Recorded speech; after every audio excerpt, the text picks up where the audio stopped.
சிதம்பரம் நடராஜர் கோவிலில் 6 கால பூஜையை தவிர மற்ற நேரங்களில் பக்தர்கள் கனகசபை மீது தரிசனம் செய்வதை தடுக்கக்கூடாது என்று பொது தீட்சிதர்களுக்கு சென்னை உயர்நீதிமன்றம் உத்தரவு பிறப்பித்துள்ளது.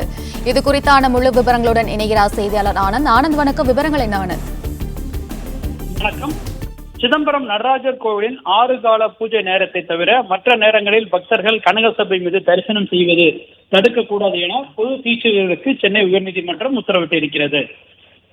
சிதம்பரம் நடராஜர் கோவிலில் ஆணி திருமஞ்சன திருவிழாவின் போது கனகசபை மீது நின்று பக்தர்கள் தரிசனம் செய்ய அனுமதி கோரி சம்பந்தமூர்த்தி ராமநாதன் என்பவர் சென்னை உயர்நீதிமன்றத்தில் வழக்கு தொடர்ந்தார். இந்த வழக்கு உயர்நீதிமன்ற பொறுப்பு தலைமை நீதிபதி கிருஷ்ணகுமார் மற்றும் நீதிபதி பாலாஜி அமர்வில் இன்று விசாரணைக்கு வந்தது.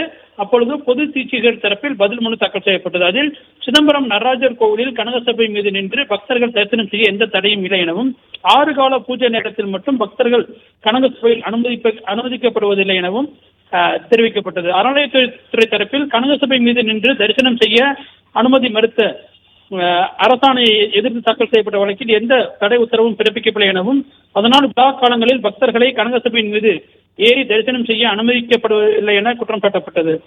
தீட்சிதர் தரப்பில் பதில் மனுவில் 6 கால பூஜை நேரத்தை தவிர மற்ற நேரங்களில் பக்தர்கள் கனகசபை மீது தரிசனம் செய்ய தடுக்கக்கூடாது என உத்தரவிட்ட நீதிபதி வழக்கை முடித்து வைத்து உத்தரவிட்டிருக்கிறார்.